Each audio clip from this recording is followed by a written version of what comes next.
النهارده هكلمكم عن سؤال اتسالته من احد الامهات: امتى ممكن ابدا اعمل تقويم لاسنان ابني، خصوصا ان انا ملاحظه ان عنده مشكله في شكل وترتيب اسنانه.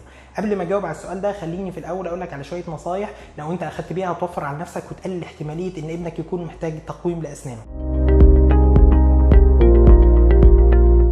اول حاجه لازم نحافظ على الاسنان اللبنيه وعلى وجودها، وما نخسرش اي ضرس لبني قبل الموعد الطبيعي لتبديله، بحيث ان لو الضرس سوس او حصل فيه مشكله نعالجه وما نستعجلش فيه خلعه. حتى لو اضطرينا في اقصى الظروف ان احنا نخلع احد الضروس اللبنيه قبل الموعد الطبيعي لتبديلها، وقتها لازم نركب حافظ مسافه عشان نحافظ على فراغ مكان السن المخلوع. بالاضافه ان الطفل عمره 6-7 سنين بحد اقصى 10 سنين لازم يزور طبيب التقويم الاسنان حتى لو مره واحده عشان يراقب عمليه تبديل الاسنان اللبنيه عنده بالاسنان الدايمه، وكذلك يراقب نمو الفكين عنده عشان يقول لنا حتى لو الطفل هيبقى محتاج مستقبلا تقويم او لا.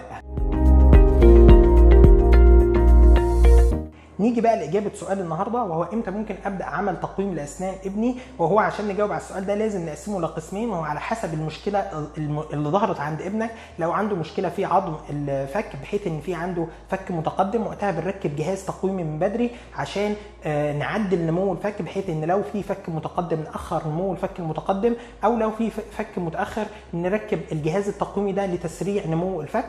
وبنعمل الموضوع ده في اقرب فرصه ممكنه عشان ما تكبرش المشكله ونضطر نعمل جراحه مستقبلا. اما لو عنده مشكله في ترتيب احد اسنانه، او بحيث ان في اسنان متزاحمه او حتى الاسنان متباعده وفيها فراغات، او في سن مش نازل في مكانه، وقتها ممكن ناجل عمل تقويم الاسنان لحد ما اسنان الطفل تنتهي من عمليه تبديل الاسنان اللبنيه بالاسنان الدايمه، واللي بتنتهي عند عمر 13 الى 14 سنه، وبيكون ده العمر الامثل لتقويم الاسنان.